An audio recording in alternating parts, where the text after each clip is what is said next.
Hello and welcome. For those of you who are new, you are watching Quantum ASMR.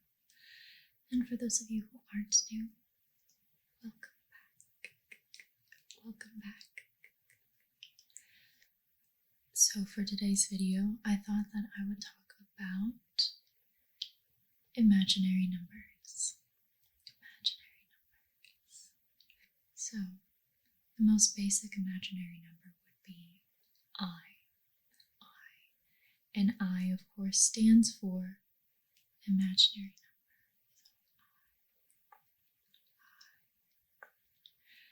number. Imaginary numbers are on the other side of the complex number umbrella. So we've got our real numbers and we've got our imaginary numbers, our real numbers and our imaginary numbers. And we are more familiar with real numbers than imaginary numbers because real numbers are the things that we can see, the things that we can put actually on a standard Cartesian graph or Cartesian plane.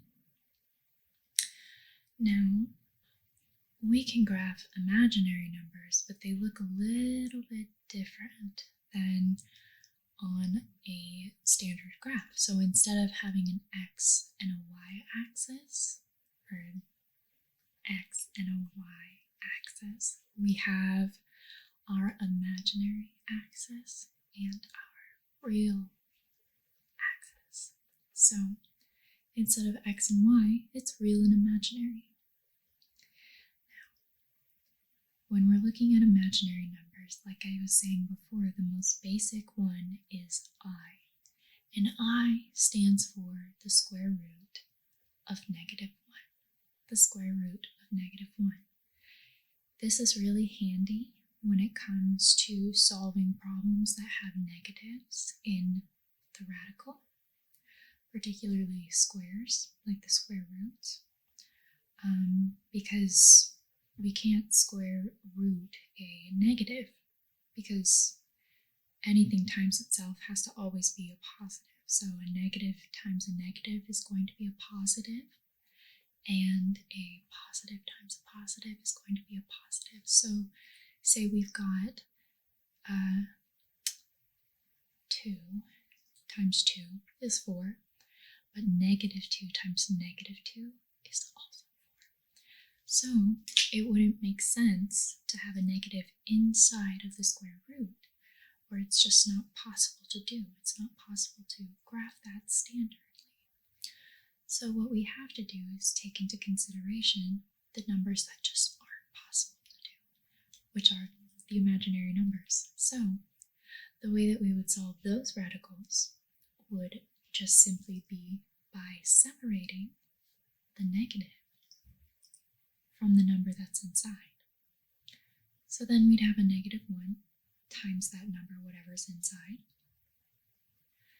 And from there, we can just take that -1 out, or square root of -1 out, as the form of I, or an imaginary number, as the form of I, or an imaginary number.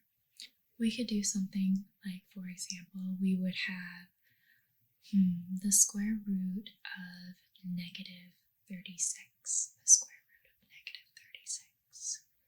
So all we'd have to do is separate the negative from 36, and we can do that by simply pulling out -1. So then inside of the square root, or let me do it this way,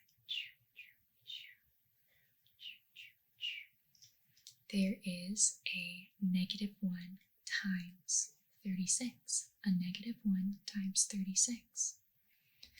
So we can then break apart that square root of -1 and square root of 36 and separate them into 2 different square roots. Now we know that the square root of -1 is our I, imaginary unit or imaginary number. So we just switch that out for I. Yeah, And then we solve square root of 36 like normal. That's all we do. Not too bad. So it ends up being 6i as our number for the square root of negative 36.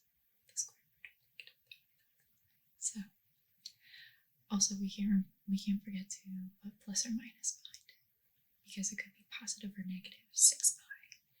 So another thing to think about is how are we going to graph imaginary numbers? Well, a typical imaginary number, or the standard way to write it, would be z is equal to a plus bi, a plus bi, or a plus b times I.